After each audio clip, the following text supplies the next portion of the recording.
Yeah. Fog drips down the Jersey docks like a crime you can't erase. Freight horns cry through the night, long low, hollow bass. You stand out here long enough, the cold grows teeth. And every story whispered under these pilings hides a body beneath. This is where hope rusts, where men learn to swallow fear like salt. And I was just another shadow, a busted up promise, afraid to name my faults. Back then I was Terry, watched a fighter, half a soul, half a man. A pair of busted gloves and the future no one planned. Charley told me Joey just needed a scare, nothing major, just a shove. So I called him to the roof, thinking trouble still meant love. But one push, one slip, and the whole world froze. The silence hit harder than any punch I ever chose. Joey's fall carved a canyon down the center of my mind. And every night after, my conscience circled back to that moment in rewind. Doc bosses clapped my shoulder like I'd done a noble deed, but all I felt was a poison guilt, I couldn't stop a bleed. I stared at my hands, the hands that used to dream of victory, now stained by a death that would follow me like history. The needy walked the docks like a question God sent down. Eyes bright with grief, voice soft but fierce enough to drown the lies, the fear, the steel cold silence of these peers. She kept asking who killed her brother, and every word scraped open the guilt in my ears. I wanted to hold the truth, but my own truth was a blade, I couldn't let her touch it. How do you love someone clean when your soul ain't clean enough to clutch it?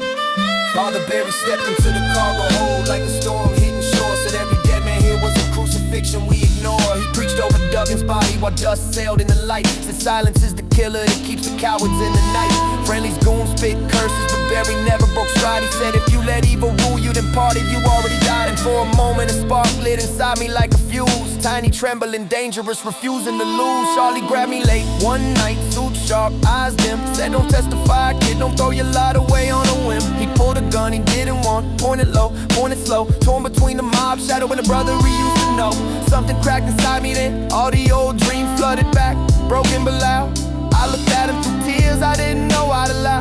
You don't understand, I could've had class, I could've been a contender. I could've been somebody instead of a bum, which is what I am.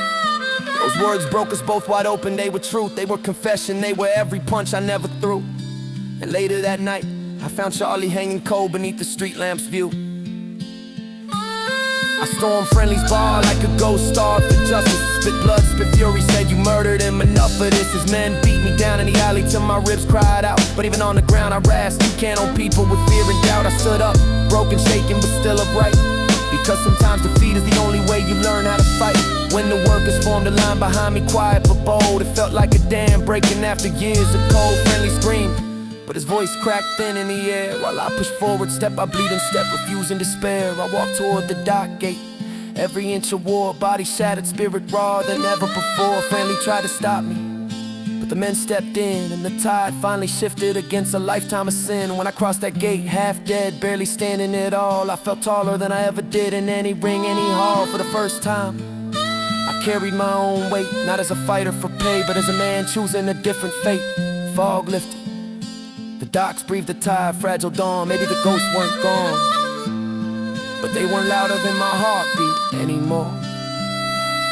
I stood up, I spoke up, and yeah, I could've been a contender.